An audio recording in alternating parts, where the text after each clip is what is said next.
Guys, for today's video, meron po tayong unit ngayon na Mitsubishi Pajero. So, bali yung complaint ng ating client is kapag mainit at kapag traffic ay hindi lumalamig yung kanyang aircon. At lumalamig lang yung aircon niya kapag umuulan at kapag gabi. So, bali yung ating findings dito, yung kanyang condenser is barado kasi kanina pag-check up po niyan, yung kanyang high side is nagti 300 PSI. So, bali hindi po normal yun kasi yung normal na pressure nun is nasa 175 lang to 200. Normal pa yun. At kapag hindi maagapan guys, may tendency na masisira yung compressor natin at magpapalit tayo ng bago. So, bali kapag ganun na yung naramdaman nyo sa sasakyan nyo, ipunta nyo na agad sa malapit na aircon shop. Bali sa part na to guys, tinatanggal na natin yung kanyang condenser. So, bali before natin matanggalin guys, kailangan po natin tanggalin lahat ng humaharang sa kanya. So, bali station lang kasi ipapas forward natin.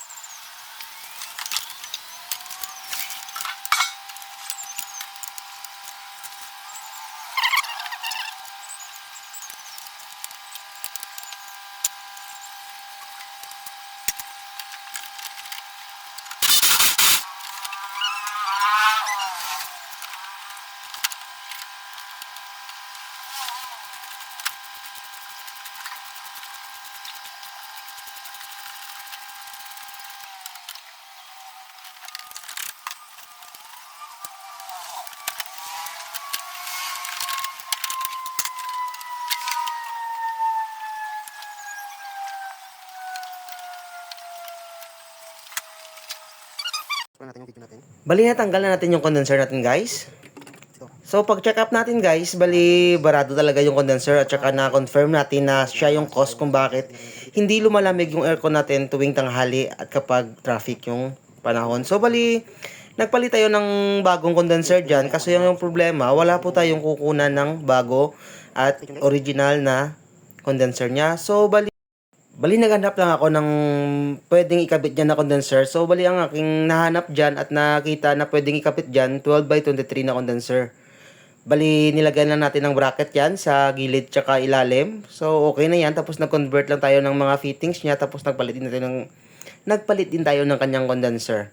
Para goods at brand new na naman yung lamig ng ating aircon.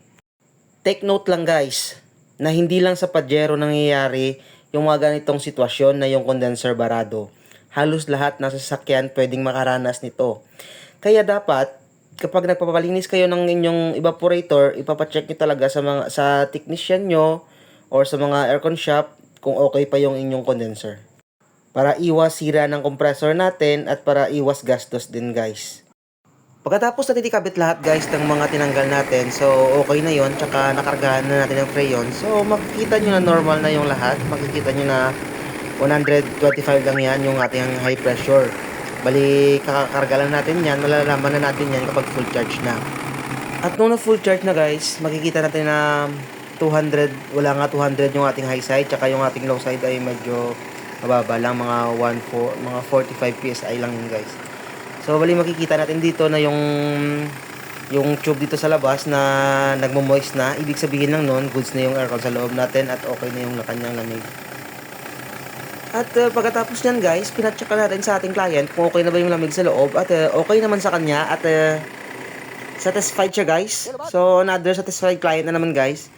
At sa mga may gustong itanong about sa aircon guys, visit lang kayo sa Rain Machoka Aircon Repair Shop. Mag-chat na kayo doon at may magre-respond sa inyo. So, thank you for watching. Bye-bye!